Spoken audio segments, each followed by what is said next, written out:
noches y bienvenidos a jueves a las 8:45. Soy Quique Godoy y hoy me acompaña Juan Carlos Sandoval. Buenas noches, Juan Carlos. Quique, buenas noches, y tenemos parlamentarios el día de hoy conversando de lo que ocurrió en la sesión plenaria del día. Señores diputados, ¿qué pasó hoy, diputado García?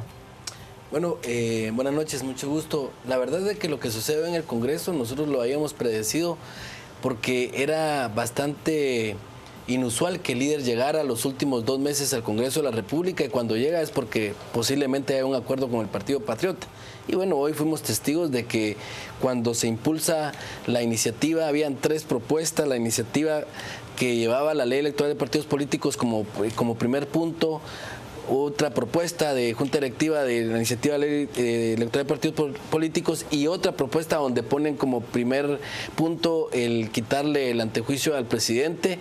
Empezamos en una discusión, pero en ese momento nos dimos cuenta que había un contubernio entre el líder y el patriota para empezar a entrampar la agenda legislativa. Nosotros, con la buena fe, los 74, 79 diputados que hemos estado frecuentemente en el Congreso, sí creíamos que podíamos tener el beneplácito y la responsabilidad del líder para aprobar la ley electoral de partidos políticos, no sabiendo que había avanzado un amparo que habían interpuesto en la Corte de Constitucionalidad. A ver, Juan José, parte de la dinámica implicó el poder integrar no solo quórum, sino que lograr llegar a tener suficientes votos para hacer esto. Y uno de los temas que se plantea específicamente contigo, con el partido Viva, y en la bancada que estás tú ahora, tienen en un momento dado están adentro, votan a favor de algunas de la propuesta que se presenta para estas agendas que decía Selvin, pero de pronto se retiran del Pleno. Explícanos un poco eso, porque una de las cosas que más ha estado girando hoy en redes sociales es justamente por qué, estando allí, se retiran del Pleno y no participan en la votación final. Bueno, gracias por la pregunta. Yo creo que es importante aclararlo. Como partido y como bancada, nosotros desde entrada también vimos este arreglo que se tenía, era una componenda que se tenía entre los partidos. Y comenzó ese juego de mociones privilegiadas, de viene una, viene otra. Creo que votamos 3, 4, 5 mociones privilegiadas hoy para alterar el orden del día. Finalmente se logra una en la que la prioridad era agendar la ley electoral de partidos políticos. Y habían otros temas que se fueron ahí, se jugó con el orden, donde en el segundo punto de agenda era el antejuicio contra el presidente Otto Pérez Molina. Posteriormente a eso, nosotros sí, como partido, hemos votado por esa moción privilegiada para que se pudiera agendar. A veces la gente no comprende esa dinámica en el Congreso, que no entiende que sin esa llave, sin esa moción, no se hubiera podido agendar ni la ley electoral ni ningún otro punto de la agenda, ni mucho menos el poder votar por dicho antejuicio. En su momento, nosotros como bancada nos percatamos de esta componenda y decidimos abstenernos de esta votación porque veíamos que era un arreglo entre rojo y verde, entre rojo y anaranjado.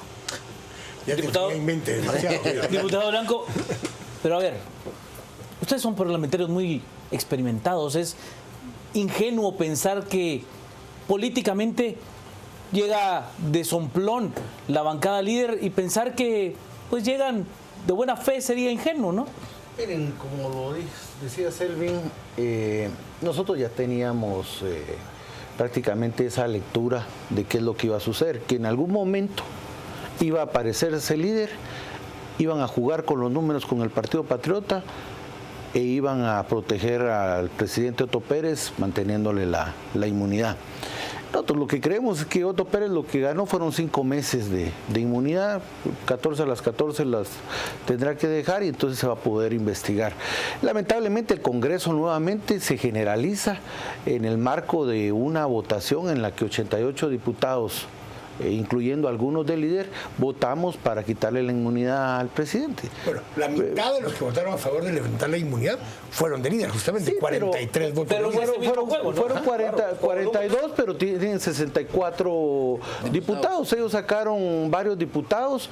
El PP tenía únicamente 22 adentro y iba a votar en contra, pero era un acuerdo, ¿verdad? El que ya se veía venir entre el PP y líder en el marco de generarle la impunidad a Otto Pérez. Eso ya lo veíamos venir. En ese ínterin, las diferentes bancadas vimos la posibilidad de dar el paso necesario para que la ley electoral pudiera avanzar hacia la consulta a la Corte de Constitucionalidad. Y por eso, en ese marco, viviendo cuál era la jugada, pues nosotros metimos lo de la ley electoral, se logró la aprobación. Lamentablemente, minutos después nos enteramos que la Corte de Constitucionalidad, en una decisión dividida, había dado un amparo provisional.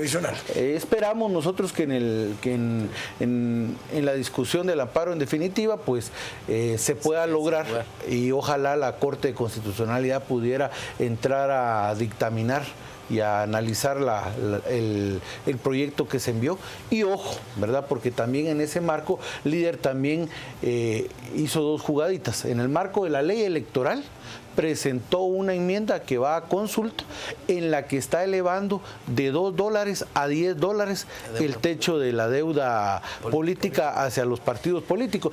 El diputado Leonardo Camey la metió, tratando de sorprender. Como no había discusión, pues no se logró, pero nosotros alertamos, ellos están pretendiendo de que la deuda se incremente, la deuda política de $2 a $10, y el otro gol que quisieron meter fue el tema de el cambio a la ley del Ministerio Público, una ley que viene a contravenir los avances que hay en la mesa de seguridad y justicia que creó el Congreso, que ha contado con el aval de sociedad civil, de MP, de CICIG, y ellos quisieron presentarnos. Por eso, cuando se terminó la votación, se razonó el voto, quienes estábamos en contra de lo que estaba sucediendo, y rompimos el quórum para evitar ese tipo de situaciones. Yo solo tengo para cerrar el tema original del que estábamos hablando, vamos a seguir hablando del tema de las reformas si gustan, pero Juan José, tú tienes una cosa en particular. Sí. Vienes de la bancada del Partido Patriota y de alguna forma pues fuiste parte de este equipo con el mismo Otto Pérez Molina. ¿Incide eso en tu decisión personal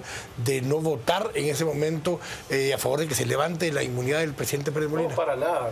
Yo creo que el presidente de la República no necesita ni de mí ni de mi voto para defenderse, y como bien decía el diputado Blanco, finalmente es un tema que a él la historia lo juzgará. Nosotros creo que sabíamos de este juego de números, y la incidencia de 2 votos de Villa realmente no tenía una incidencia en el peso de la votación de los 105 votos que requería el Pleno hoy. Es el mensaje que envía, José. Bueno, mire, es un mensaje que se puede interpretar así, pero también podemos leer otros mensajes que hemos visto en otros medios. Por ejemplo, hoy el editorial Prensa Libre hablaba que el 56% de los guatemaltecos considera que el presidente debe terminar su mandato. Entonces, si uno hace eco de las percepciones de todos los ciudadanos, también existe esa. Entonces, ese balance hay que hacerlo también. Pero no sería jugar con un electorado natural suyo, o sea, decir, ¿sabe qué?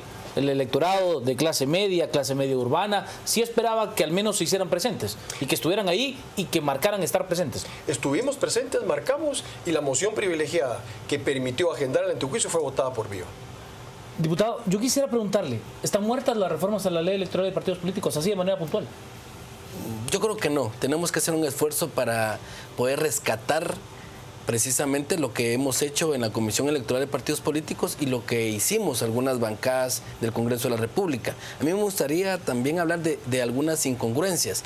Primero, el Partido Líder no está en la mesa electoral que se conforma con la Comisión Electoral y Partidos Políticos, donde discutimos.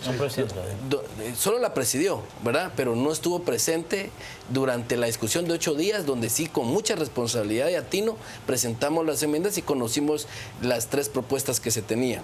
Segundo, durante el esfuerzo que hicimos las bancadas presentes en el Pleno del Congreso para entrar a conocer con 80 votos, nunca se presentó.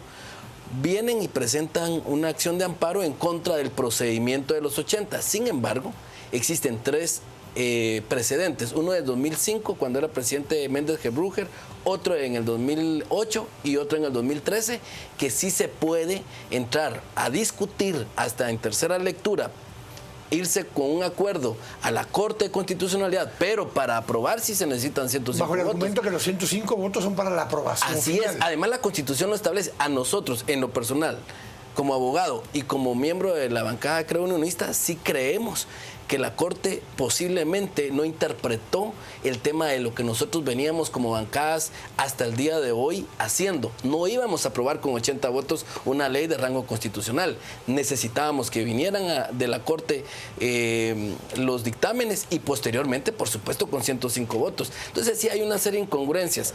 También estuvimos haciendo el esfuerzo que se entrara a conocer el antejuicio en contra del presidente, pero vimos el día de hoy que sí, 2 bancadas tuvieron el tiempo necesario para ponerse de acuerdo fuera del Congreso de la República y poder traicionar al pueblo de Guatemala con la decisión que se toma hoy. Y no hay que generalizar, como dicen los compañeros. Si hemos estado insistiendo en las leyes electorales, sí las vamos a rescatar.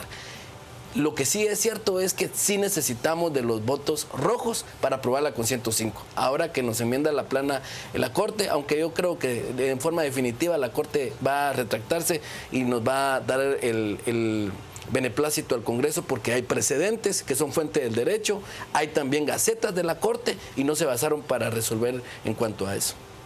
El concepto, Orlando, que la gente también plantea es que, de todos modos, aunque se aprueben estas reformas, no llenan todo lo que una buena parte de la población quisiera.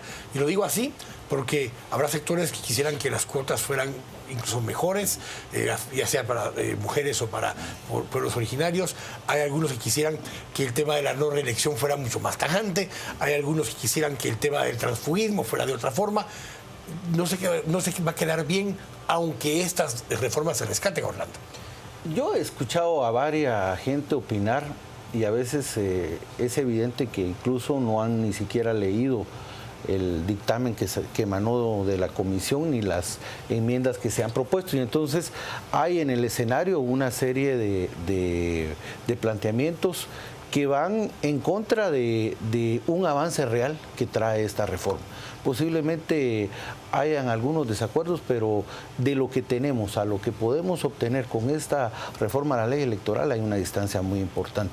Para nosotros como partido siempre el tema fundamental en este momento de la reforma ha sido el tema del financiamiento de los partidos políticos, y creemos de que la propuesta era una muy interesante iniciativa, incluso mucho más avanzada que la que envió el Tribunal Supremo Electoral, mucho más avanzada que la que presentaron las organizaciones civiles en diferentes espacios. Se cierran el espacio a los financiamientos privados y se le pide y se le da un nuevo rol a los medios de comunicación para evitar justamente generar a través de los medios de comunicación competencias desleales en el quehacer de los partidos políticos. A mi criterio, al criterio de nuestro partido, es una muy buena reforma a la ley electoral la que se está presentando. Posiblemente no se abarque todo lo que quisieran algunos sectores, pero sí es una muy atinada propuesta, y ojalá que la Corte de Constitucionalidad rectifique en la discusión definitiva del amparo y que ahí podamos tener ya un dictamen de la CC y que podamos entrar nuevamente en el Pleno y a una discusión final por artículos de dicha iniciativa. Diputado Porras, como un ciudadano común y corriente, ¿no cree usted, siendo honesto, que hay muchos diputados en el Congreso que dicen ojalá que no llegue el líder nunca y que no cambie nada, porque es el modelo que ha funcionado para todos? Bueno, mire, la verdad que eso es un clamor en las redes, que no llegue el líder. Esa es una situación que se ha estado dando sin necesidad de que nosotros como políticos lo hagamos.